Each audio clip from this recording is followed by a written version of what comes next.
This is what nobody else is talking about this morning, but we are. A lot of people refer to John Elway as Teflon John, and you can make the case that he's done a lot of great things in this community. Won 2 Super Bowls. He's led this team as an executive to 4 division titles, successful car dealership, ran the Crush, restaurant, so on and so forth. I don't want to say he's earned that mantra, but he's done a lot of really good things. Now let's move it over to Joe Sakic. Joe Sakic, always known as Super Joe. One of the nicest guys you will ever meet. But as a GM, is he just ordinary Joe now? Well, after this season, sure. After this season. But here's the thing. They've got so many young offensive players to build around. They're not defensive players? Offensive players. No, these guys... no defensive players. See, I'm going to have to respectfully disagree on this point. Okay. They are young in age, right, but they are not young in experience. Matt Duchene's been playing for 6 years. Oh, I hear. O'Reilly, 6 years. Landeskog, why am I touching you? 4 years. It's turning me on now. Okay, easy now. No, but I mean... Oh, the table moved. Notably with McKinnon... and notably with Landeskog. I'm fine with trading Duchene, in all honesty. I mean, we just look at it, whether you look at the advanced stats, whether you use the eye test, whatever you do, you watch this team, they are outshot every game. Now, if you can just trade one of those guys and get a Duncan Keith, get a stalwart on defense to play with Eric Johnson and Barry, suddenly Varlamov's not standing on his head every game. I think it's unfair.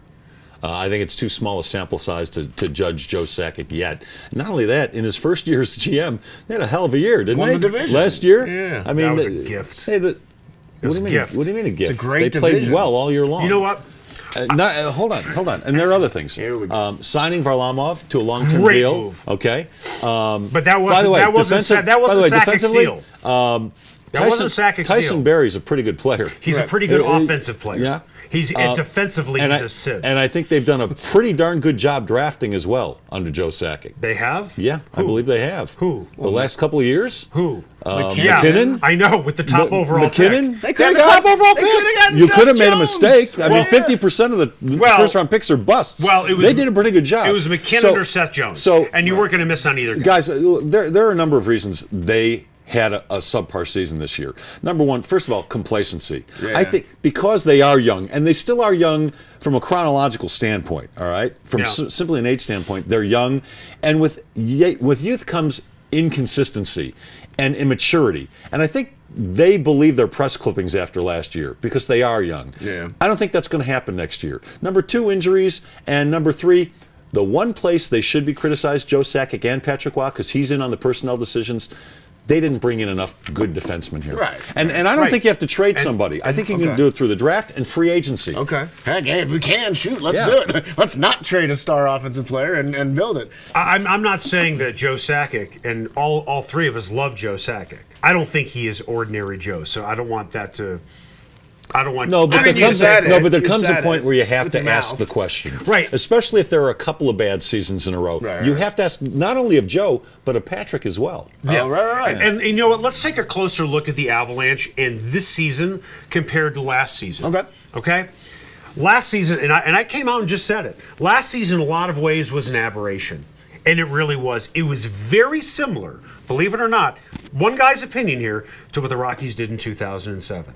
You don't pull your goaltender with 3 minutes to go in the game, okay? Have an empty net for 2 minutes and 50 seconds, and then score with 10 seconds to go and win a lot of games. Right. It's a miracle. It seemed like the Avalanche did that all the time. Well, let me point out the name. This year, it's been a complete reversal of who's that. to say that this year isn't an aberration? Les Shapiro. And that's my point. You have to meet somewhere in the middle on that. That's fair. Yeah. But as far as this year being an aberration, I would say that, and this is the best point that you brought up. Joe did not do a good job of bolstering that defense, and he knew he needed to bolster the defense. Right. When they lost to the Minnesota Wild. Now you're touching me. When they lost to the Minnesota Wild, they knew they needed leadership. They felt they had the problem solved with Iginla and Stewart, and Right. that did not And work out. Briere. So, and Briere wasn't much of a player, so they spent their money there. Stewart really didn't work out on the blue line, Yeah. so they spent their money on leadership. They really didn't help their defense. Yeah, like Jerome was, I believe, his leading scorer, or second. He's their leading goal scorer. Gabe Landeskog, yeah, second in points, I believe. Last season, we were talking about which is an aberration, what have you. Varlamov, I mean, the guy from Boston played so well. It was like that was an aberration in regards to amazing goaltending. Varley, his season was award-winning. You know, Patrick has said It was amazing. that's his only untouchable player. Yeah. Which was shocking to hear. I mean, he But was that that's how season. highly they think of him. How many games did we watch last year? 40 some odd saves. One game he had 50 some odd saves. Just a brick wall, stand on your head, whatever you want to say in regards to a cliche. Varlamov was that season last You know, year. I kind of worry about Varley in this manner. He's taking so many shots the last 2 years. Yeah. Like a pitcher, Like a who's gonna have or a miles running on back his or a arm. running back who's Right. had 400 touches in a year. Yeah. How Or long is me he going to sitting next last? to Eric, You know, apparently. if nothing else, they've got to bring in better defensemen to keep Varley healthy Right. and to keep him viable. Right. No, I think it's pretty clear what's going to happen in the offseason. They're going to do whatever they can in free agency to get some defenseman that's proven in the NHL and put him out there. Either if he's in the second defensive thing, or if he's with Barry, or if he's with Eric Johnson, and we're all going to be like, all right, they bolstered their defense, and then something else bad. Well, happens. you know what? They should have done it last year.